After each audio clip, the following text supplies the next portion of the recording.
Fifth question देखो बेटा, fifth question में क्या गिवन है, is the function f defined by f x equals to, दो फंक्शन अब हमें दिए x, if x is less than और इक्वल्स टू 1 और 5 if x is greater than 1। अब हमें चेक क्या करना है, कंटिन्यूअस x इक्वल्स टू 0 पे पहले और x इक्वल्स टू 1 पे और फिर x इक्वल्स टू 2 पे। क्लियर? तब ध्यान से देखो, अगर हम x इक्वल्स टू 0 पे चेक कर रहे हैं तो हमें क्या चेक करना है, left hand limit, right hand limit और एक्चुअल वैल्यू। ठीक है, x इक्वल्स टू 0 पे। सो लेफ्ट हैंड लिमिट यानी कि 0 negative, limit x tends to 0 negative, 0 negative f of x.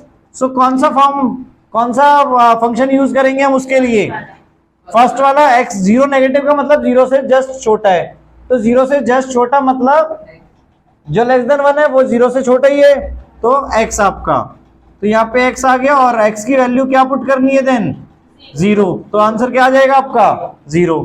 Now right hand limit के लिए x टेंड्स टू 0 पॉजिटिव, और कौन सा फंक्शन यूज करेंगे हम, गलत, हम 0 पॉजिटिव के लिए 0 प्लस है बट 1 से प्लस थोड़ी ना है, तो 1 से तो नीचे ही है ना 0 प्लस कहने का मतलब, तो आपका x वाला ही यूज करेंगे, limit x tends to 0 positive और x, तो यहां पर भी वैल्यू पुट की तो 0 आ गई, और x इक्वल्स टू 0 पुट करेंगे तो वहां पर भी अब आपका देखो क्या आ जाएगा, x पुट करेंगे अगेन, ठीक है, x टेंड्स टू 0, 0 का x की वैल्यू 0 तो 1 से तो छोटी है, तो फंक्शन हम हमेशा ये यूज कर रहे हैं इसमें, सो क्या आ जाएगा यहाँ पर भी 0, तीनों इक्वल है ये, ठीक है, तीनों इक्वल है तो क्या हो जाएगा, therefore it is continuous at x equals to 0।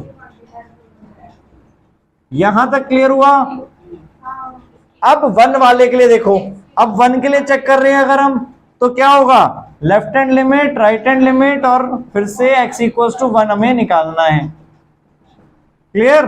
So limit x tends to 1 negative f of x।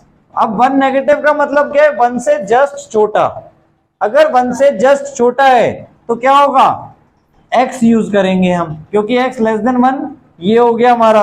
Clear? तो x tends to 1 negative, x आ गया आपका, अब x की वैल्यू क्या पुट करनी है हमें 1, तो आंसर क्या आ जाएगा इसका 1। नाउ राइट हैंड लिमिट में x टेंड्स टू 1 पॉजिटिव कर रहे हैं, तो क्या आ जाएगा आपका यहाँ पे सीधे 5, 1 पॉजिटिव का मतलब 1 से जस्ट बड़ा है, तो 1 से बड़ा है तो ये वाला फंक्शन यूज होगा हमारा, तो दैट इज 5, तो 5 आ गया इसका आंसर, क्योंकि x की वैल्यू तो हमें पुट ही नहीं करनी इसमें मतलब।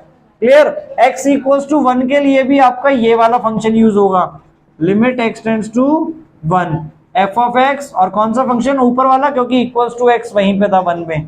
क्लियर? तो x आ गया और x की वैल्यू क्या पुट करनी है अब हमें 1, तो 1 आ गया इसका आंसर। अब ये क्या इक्वल है, नॉट इक्वल है, इनमें से कोई भी दो अनइक्वल आ जाए तो वो नॉट इक्वल है बेसिकली, वैसे हमें ये निकालने की जरूरत नहीं है क्योंकि पहले दो ही अनइक्वल मिल गए थे हमें। क्लियर? तो ये it is discontinuous at x equals to 1।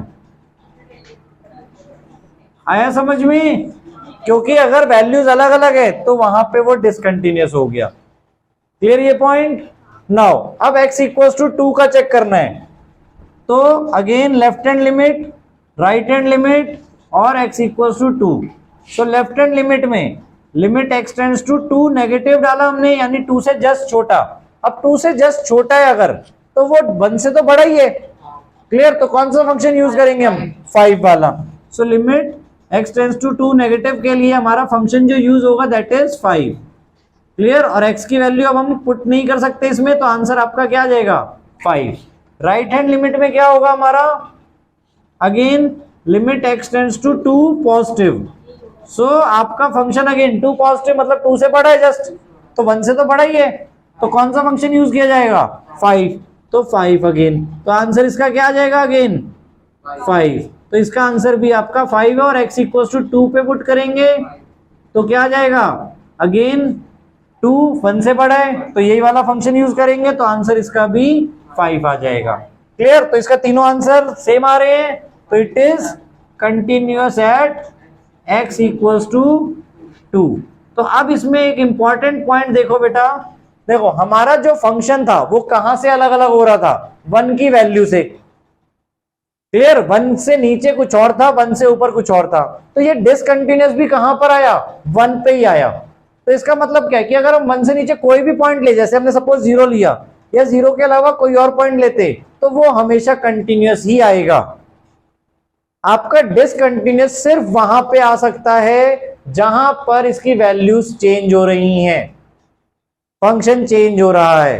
Clear, but अब ये कह देने का मतलब भी ये नहीं है कि डिसकंटिन्यूअस वहीं पे आएगा, वहां पे भी आपको चेक करना है। अगर उनकी तीनों की वैल्यू सेम आ गई तो डिसकंटिन्यूअस नहीं है, अगर तीनों में से कोई भी वैल्यू डिफरेंट हो रही है तो डिसकंटिन्यूअस है। बट डिसकंटिन्यूअस सिर्फ आ वहां पे सकता है। क्लियर, बाकी उससे ऊपर हो, 1 से ऊपर है या 1 से नीचे है, वहां पे हमेशा कंटिन्यूअस ही आएगा। जैसे x इक्वल टू 0 पे आ गया, x इक्वल टू 2 पे आ गया। कोई और नंबर भी अगर हम ले लेते माइनस में या प्लस में कोई बड़ा, तो वो वहां पर भी कंटिन्यूअस ही आता। क्लियर हुआ, कंटिन्यूटी और डिसकंटिन्यूटी। बेटा कोई भी अनइक्वल है इनमें, मैंने बोल दिया ना, कोई एक भी अनइक्वल है तो उसको डिसकंटिन्यूअस ही बोला जाएगा। आपको तीनों ही इक्वल चाहिए, 2 तो इक्वल आएंगे ही आएंगे हमेशा बेटा, क्योंकि दो देखो लेस देन और इक्वल टू के लिए ये है, तो इसके दोनों के आंसर तो सेम आएंगे ही आएंगे। क्लियर, सिर्फ एक ही का डिफरेंट आना है। क्लियर हो गया। तो हमें अब डिसकंटिन्यूटी अगर चेक करनी है तो सिर्फ वहीं पे चेक करनी है जहां से उसके फंक्शंस चेंज हो रहे हैं, यानी अगर 1 पे चेंज हो रही है तो 1 से। क्लियर, बाकी उसके अलावा आपके कंटिन्यूअस आने ही आने हैं, वो शो कर देना है आपको इस तरीके से। क्लियर।